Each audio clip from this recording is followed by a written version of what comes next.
جنگ ایران و عراق یک فتنه‌ای بود، یک فتنه‌ای بود بی فایده ولا حاصل.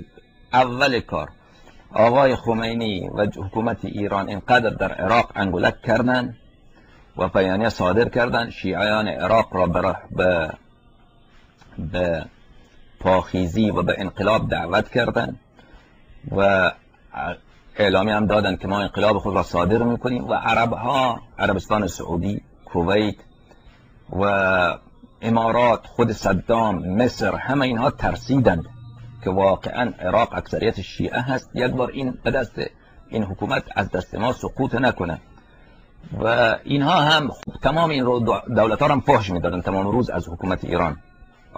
دولت ایران اینا رو فحش میداد که عربستان سعودی نوکر امریکا، مصر نوکر فلانی، بله کویت نوکر فلانی، همه اینا رو فحش میداد که شما همه تا نوکرین، فقط منم آزاد مردم و ما انقلاب میکنیم بر علیه همه شما و ملت ها همه شما با ما هستن، بر علیه شما برمیخیزن. لذا این عرب ها همشون ترسیدند. صدام هم که از اولم که دشمن شیعه بود و آقای خمینی خوب می‌دونست این چقدر دشمن شیعه هست، اون هم بله حساسیتش خیلی بیشتر شد.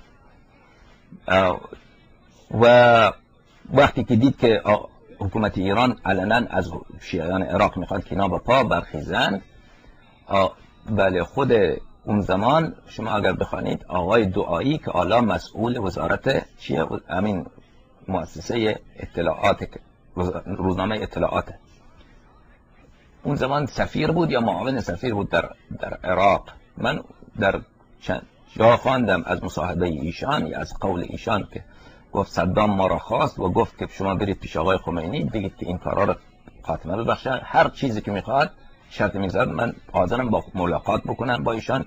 دیگر این که این حرفا رو میگه که در عراق کودتا بشه، اینا بشه و انقلاب بشه، اینا رو کنار بگذارید و الا ما جنگ میشه بین ما جنگ صورت میپذیره.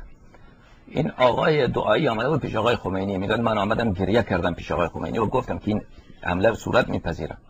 گفتن نه، آقای خمینی گفت که این حرفا چیه، صدام که حمله بکنه، این حرفا چیز نیست.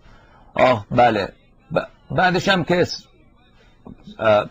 حمله صورت پذیرفت، حمله گسترده و تمام قدرت ها را ایران دشمن خود ساخته بود، حمله کردن به ایران، حمله گسترده. خب در اون حمله بله خب اونها به خاطر اینکه حراس از شیعه داشتن، اونها فکر میکردن که دولت ایران آمده تشیع را بیدار بکند، به شیعیان خدمت بکند، به شیعیان ابردستی و بالادستی عطا بکند، در حالی که این حرف اونها بیجا بود، باطل بود حرف اونها. دولت ایران کاری به تشیع نداشت.